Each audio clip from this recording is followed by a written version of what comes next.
cork and vascular cambium, Dicot Root. In this topic we will learn about formation and activity of the cork cambium, formation of the vascular cambium, activity of the vascular cambium, formation and activity of the cork cambium in Dicot Root. The secondary growth in a dicot root is characterized by the formation of secondary xylem and secondary phloem.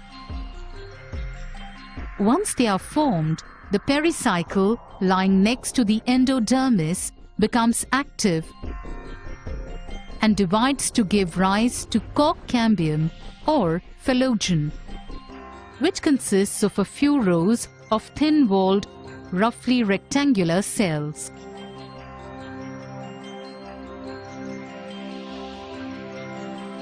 Then the cork cambium again divides, giving rise to the inner cells of secondary cortex or phloderm. Cork cambium gives rise to cells on the outer side to constitute cork or phloem. The cells of cork layer are dead cells and exhibit depositions of suberin on their walls. The three layers, that is, phloem, phloderm and phloem together make the periderm. Due to this cork formation, the endodermis, general cortex and epiblemma get disorganized and gradually disappear.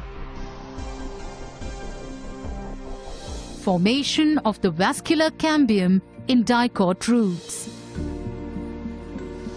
If we look at the sectional view of a young sunflower root,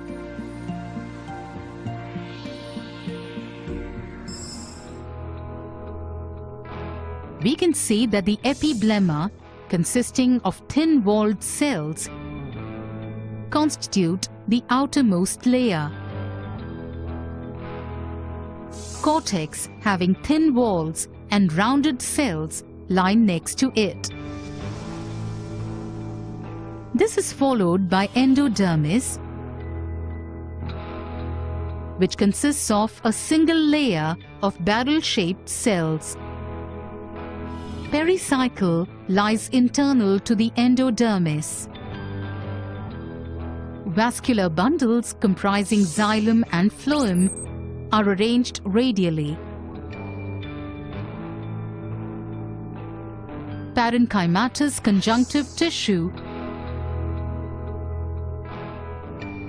is present in between xylem and phloem. As the root matures, a portion of the conjunctive tissue becomes meristematic.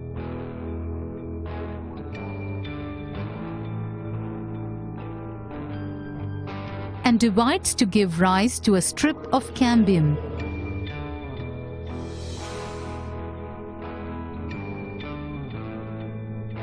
This forms a complete, continuous, wavy band of vascular cambium,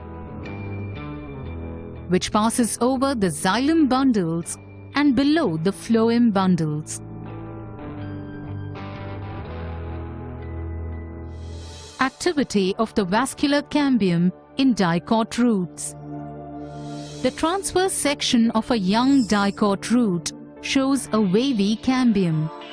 In a schematic representation of the section, it is observed that the cambium below the phloem bundles becomes active and divides to give more cells on the inner side than on the outer side.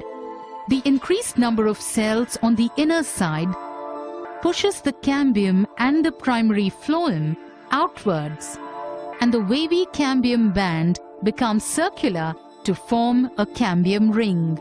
With further maturity, the entire cambium ring becomes active and gives rise to more cells on the inner side than on the outer side. The inner cells differentiate into secondary xylem. The outer cells differentiate into secondary phloem. This secondary phloem exerts pressure, and the primary phloem gradually gets crushed.